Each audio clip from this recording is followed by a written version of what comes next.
Shalom, pagi bersama tundukkan kepala, pejamkan mata sejenak. Bapa yang bersama dan kerajaan surga, yang boleh kami kenal di dalam nama Tuhan Yesus Kristus. Terima kasih Bapa buat pemeliharaan yang Kau berikan dalam hidup ini. Keluarga kami dan kami ada sebagaimana anak-anak Engkau. Dan sebelum kami mengadakan absen lain, kami adakan mesbah warga, mesbah pribadi. Kami boleh naikkan pujian penyembahan dan kami boleh naikkan doa syafaat kepada Tuhan. Dan kami rindu juga untuk mendengarkan renungan firman-Mu. Roh Kudus mengurapi hamba-Mu, Roh Kudus mengurapi kami yang mendengarkannya. Haleluya, amin. Shalom, pagi. Mari sama-sama kita akan membuka firman Tuhan. Kisah Para Rasul pasal 4 ayat 32 sampai ayat 37.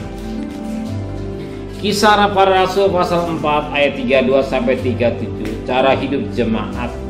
Adapun kumpulan orang yang telah percaya itu, mereka sehati dan sejiwa, dan tidak seorang pun berkata bahwa sesuatu dari kepunyaannya ada kepunyaannya sendiri, tapi segala sesuatu ada kepunyaan mereka bersama.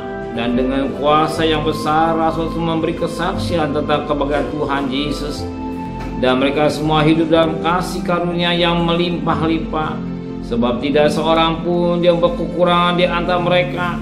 Karena semua orang yang mempunyai tanah atau rumah menjual kepunyaannya itu, dan hasil penjualan itu mereka bawa dan meletakkan di bawah kaki rasul-rasul, lalu dibagikan kepada setiap orang sesuai dengan keperluannya.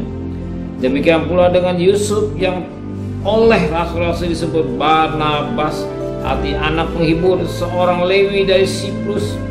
Ia menjual ladang miliknya lalu membawa yang itu meletakkan di depan bak kaki rasul-rasul. Puji Tuhan, kita perhatikan mutiara yang kita dapat pagi hari ini, di mana pada ayat 32, adapun kumpulan orang yang telah percaya itu, mereka sehati, sejiwa, dan tidak seorang pun berkata sesuatu dari kepunyaannya ada miliknya sendiri, tapi segala sesuatu adalah kepunyaan mereka bersama. Kenapa firman Tuhan berkata segala suatu kepunyaannya adalah miliknya bersama, bukan milik sendiri? Kenapa? Dikatakan dalam firman Tuhan, karena ada kesehatian dan sejiwa. Perhatikan, kalau ada sehati dan sejiwa, firman Allah berkata bahwa kepunyaannya adalah miliknya bersama. Kenapa suami istri jadi ribut? Kenapa suami jadi cerai? Kenapa terjadi suatu peperangan dan berumah tangga dan segalanya? Karena merasa di hartanya, bukan harta suami atau harta itu sama. Sebab kalau sudah jadi suami istri, artinya sudah menjadi satu, sudah sehati, sejiwa, satu tubuh. Tetapi yang terjadi sesuatu keributan. Kenapa? Karena hatinya belum bersatu. Karena hatinya belum bersatu, bahkan belum sepikir. Suami merasa dirinya, hartanya sendiri, istrinya sendiri, dan maka sering terjadi suatu keributan. Sering terjadi peperangan dalam rumah tangga karena masing-masing mengatakan apa dikatakan, aku bukan sejiwa sehati. Karena aku yang cari uang, aku yang bekerja, aku yang berusaha, aku. Disinilah kunci rahasianya. Karena aku masih bekerja dalam hidup manusia, maka tidak mungkin terjadi suatu hal miliknya sendiri. Pasti milik suami, milik istri. Masih sering terjadi dalam hidup rumah tangga, bahkan juga dalam gereja. Rasa gereja yang milik semua kita bersama akan indah. Amin. Akan indah ya, karena merasa dirinya dia yang punya, dia mencari uang, sedangkan jelas dia suami istri, masing-masing milik istri, milik suami. Amin. Sehingga rumah tangga bahagia, rumah tangga diberkati oleh Tuhan.